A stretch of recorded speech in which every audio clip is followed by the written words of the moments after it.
Blessings to you, my dear ones. I am the one you have called Yeshua.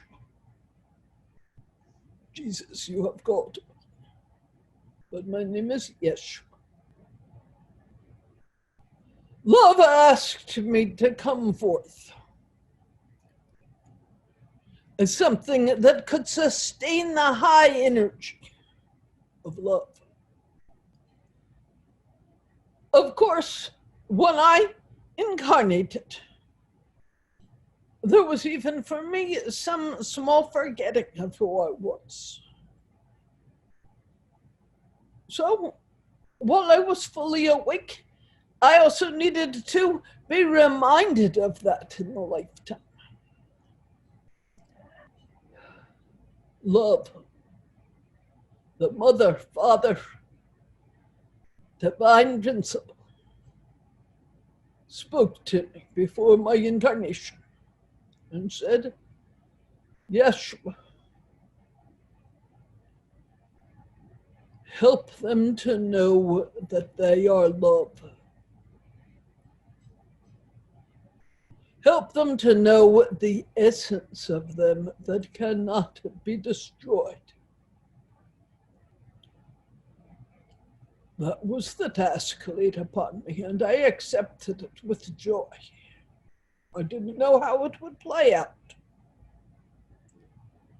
Only that it would not have been asked of me if I did not have the capacity to do it. It was not easy.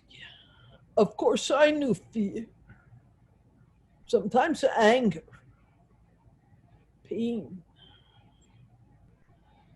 But I never was separated for an instant from the remembering. I am love. My task was to help you remember that you also are love, no less so than me. And that each of you has the capacity to express that love in the world.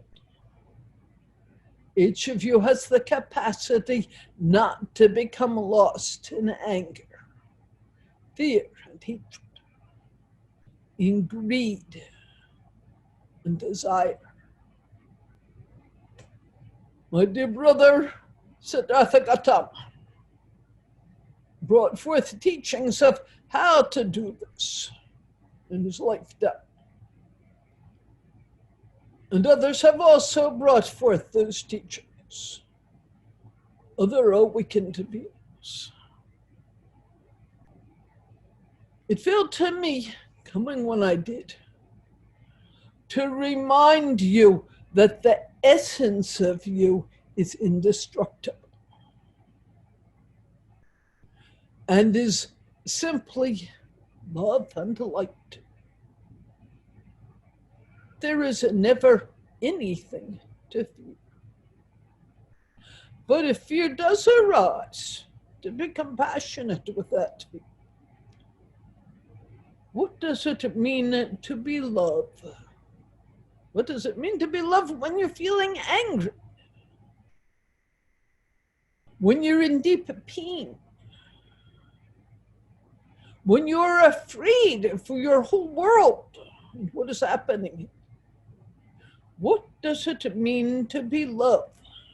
To remember who and what you are. This, my cherished ones, is what is asked of you in these days. To remember that you are love.